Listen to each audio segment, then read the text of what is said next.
నా ఎంటిక కూడా బీకలేరని మాజీ ముఖ్యమంత్రిగా మాట్లాడాడు. ఇది మాజీ ముఖ్యమంత్రి మాట్లాడే భాషనేనా?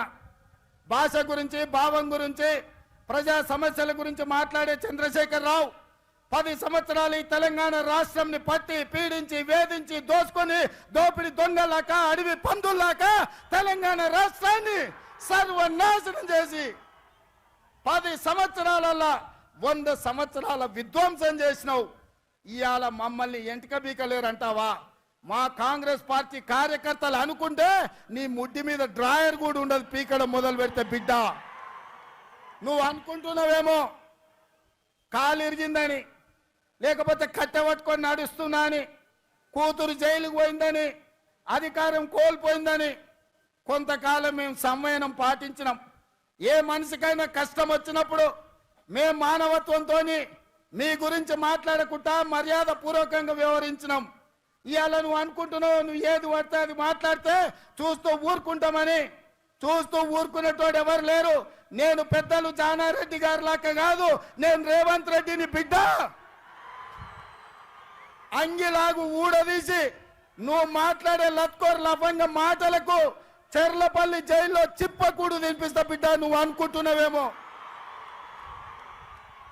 ఆనాడు చెప్పినా ఈనాడు చెప్తున్నా, నువ్వు పేదలకు డబుల్ బెడ్రూమ్ ఇల్లు కట్టియలే. నేను మాత్రం నీకు తప్పకుండా డబుల్ బెడ్రూమ్ ఇల్లు కట్టిస్తా చెర్లపల్లి జైల్లో. ఎందుకంటే కొడుకు కోడలు వస్తే యాడుండాలి, బిడ్డ అల్లుడు వస్తే యాడుండాలి. అందరు కలిసి చెర్లపల్లి జైల్లో ఉండేటట్టు మీకు డబుల్ బెడ్రూమ్ ఇల్లు కట్టించే బాధ్యత మా లక్షలాది మంది కాంగ్రెస్ పార్టీ కార్యకర్తలు తీసుకుంటారని చెప్పి నేను ఈ వేదిక మీద నుంచి చెప్పదలుచుకున్నా. అందుకే మిత్రులారా, మీరు ఆలోచన చేయండి. డిసెంబర్ 7 నాడు మనం అధికారం చేపట్టి డిసెంబర్ 9 నాడు ఆడబిడ్డల ఆర్టీసీలో ఉచిత ప్రయాణం, రాజీవ్ ఆరోగ్యశ్రీ ద్వారా ప్రతి పేదవాడికి 10 లక్షల రూపాయలు ఉచితంగా వైద్యాన్ని అందించే నిర్ణయాలు తీసుకున్నాం. ఇదే కాదు, మా మిత్రుడు పెద్దలు బట్టి విక్రమార్క గారు ఆర్థిక సమస్యలు, రాష్ట్రం సంక్షోభంలో ఉంటే, జీతభత్యాలు ఇవ్వలేని పరిస్థితిలో రాష్ట్రం ఉంటే ప్రభుత్వ ఉద్యోగులకు అదేవిధంగా పెన్షన్దారులకు 1వ తారీఖు నాడు జీతభత్యాలు ఇచ్చి రాష్ట్ర ఆర్థిక పరిస్థితిని గాడిలో పెట్టిండు.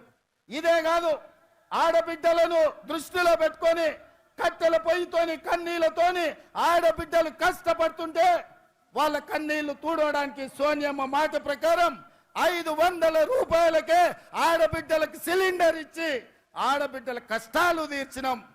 అదే కాదు, పేదవాళ్లకు ఇంటింటికి ఉచితంగా 200 యూనిట్ల పథకాన్ని అమలు చేసి నిరూపించినాం.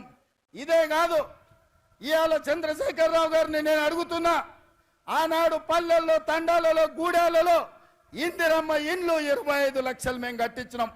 మా కోమటిరెడ్డి ఎంకన్నా చెప్తున్నాడు ఇందిరమ్మ ఇండ్ల గురించి నువ్వు చెప్పాలి. మిత్రులారా, నేను ఇవాళ అడుగుతున్నా, 10 ఏళ్ల సన్నాసి కట్టించిన, సోయిలేని ప్రభుత్వం కట్టించిన డబుల్ బెడ్రూమ్ ఇండ్లు ఎన్ని ఉన్నాయి?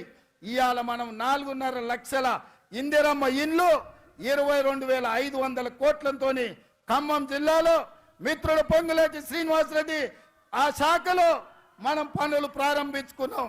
లక్షలాది ఇందిరమ్మ ఇండ్లు కట్టించే బాధ్యత మాది. నేను అందుకే ఇవాళ సవాలు విసురుతున్న చంద్రశేఖర్ రావుకు, డబుల్ బెడ్రూమ్ ఇల్లు కట్టించిన ఊర్లలో నువ్వు ఓట్లాడుగు, ఇందిరమ్మ ఇండ్లు ఉన్న ఊర్లలో మేము ఓట్లు అడుగుతాం, మీకు డిపాజిట్లు వస్తే చూసుకుందామని చెప్పి నేను సవాలు విసురుతున్నా. రేవంత్ రెడ్డికి మాట్లాడితే ఒక దిక్కేమో ఇందిరమ్మ రాజ్యం అంటాడు, ఇంకో దిక్కేమో సోనియమ్మ కింద పనిచేస్తాడు, ప్రోగ్రాంలకు ప్రియాంక గాంధీని పిలుచుకుంటాడు. మొత్తం లేడీ లీడర్లే ఉన్నారు ఆయనకు. పెద్ద దిక్కంతా ఇందిరమ్మ, సోనియమ్మ, ప్రియాంకమ్మ. కానీ మాట్లాడితే మాత్రం మొగోనువైతే ఇది చేయి, మొగోనువైతే అది చేయి అంటాడు. రేవంత్ రెడ్డి, నేను కూడా అడుగుతున్నా, నీ భాషలనే అడుగుతున్నా, మొగోనివే అయితే 2 లక్షల రుణమాఫీ చెయ్యి నువ్వు ఇచ్చిన మాట ప్రకారం అనే మాట డిమాండ్ చేస్తున్నా. మొగోనివైతే 500 బోనస్ ఇస్తాను కదా, ఇచ్చి చూపెట్టు దమ్ముంటే, అప్పుడు మొగోడుగా ఒప్పుకుంటాం. మొగోనివైతే మా ఆడబిడ్డలకు మాట ఇచ్చినావు, నెలకు 2,500 ఇస్తా అని చెప్పినావు. మహాలక్ష్మి అన్నావు, 1,67,00,000 మంది ఆడబిడ్డలు ఎదురు చూస్తాను. మొగోనివైతే 2,500 రూపాయలు 1,67,00,000 మంది ఆడబిడ్డలకు ఇచ్చి చూపెట్టు. మొగోనివైతే ముసలోళ్ళు ఎదురు చూస్తున్నారు, ఒక ముసలవకే ఇస్తావా, ముసలయ్య గుడి ఇవ్వాలి, 2,000 కాదు 4,000 ఇస్తా, ఇంట్లో ఒక్కరికి కాదు 2 ఇస్తా అని నరికినావు కదా, ఈ 8,000 రూపాయలు ఎక్కడెక్కడైతే ముసలోళ్ళు ఉన్నారో ఇంటింటికి మొగోను అయితే గీ పని చేయి. ఇవేవి చేయడట. ఏం చేయకుండా ఏం చేస్తుండే ముఖ్యమంత్రి? ఇక్కడ మనం రైతుల కోసం కొట్లాడుతుంటే ఆయనేమో క్రికెట్ మ్యాచ్లు చూస్తాడు. చూడరు మీరు, కేసీఆర్ 70 ఏళ్ల కేసీఆర్ ఏమో ఎండల్లో తిరుగుతాడు, ప్రతిపక్ష పాత్ర పోషిస్తున్నాడు.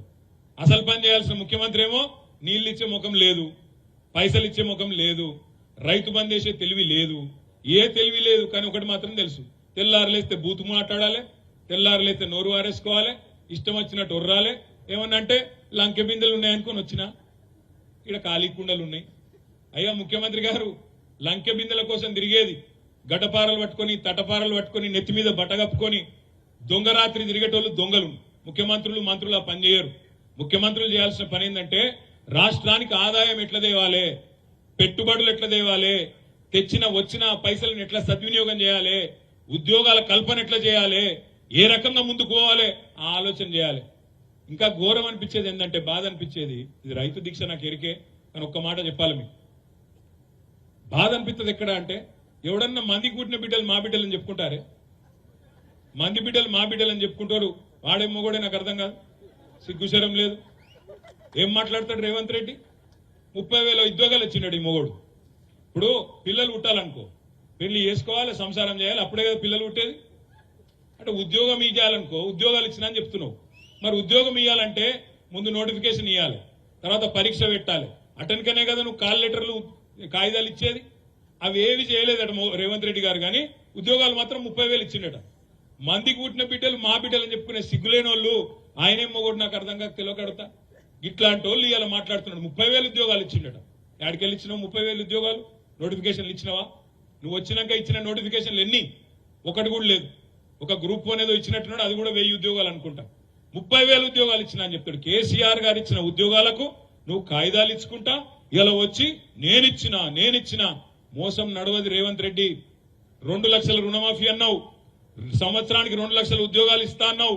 ఈ 30,000 తీసేసే 2 లక్షల ఉద్యోగాలు ఇయ్యాలే, లేకపోతే ఊకోము. తెలంగాణ యువత, తెలంగాణ విద్యార్థుల తరఫున కూడా మేమే నడుం బిగిస్తాం, మేమే కొట్లాడతామనే మాట కూడా నేను విజ్ఞప్తి చేస్తా ఉన్నా. నిన్న కేసీఆర్ గారు ఇంకొక మాట కూడా చెప్పింది. ఇక్కడ సిరిసిల్లలో నేతన్నల ఆత్మహత్యలు జరుగుతున్నాయి.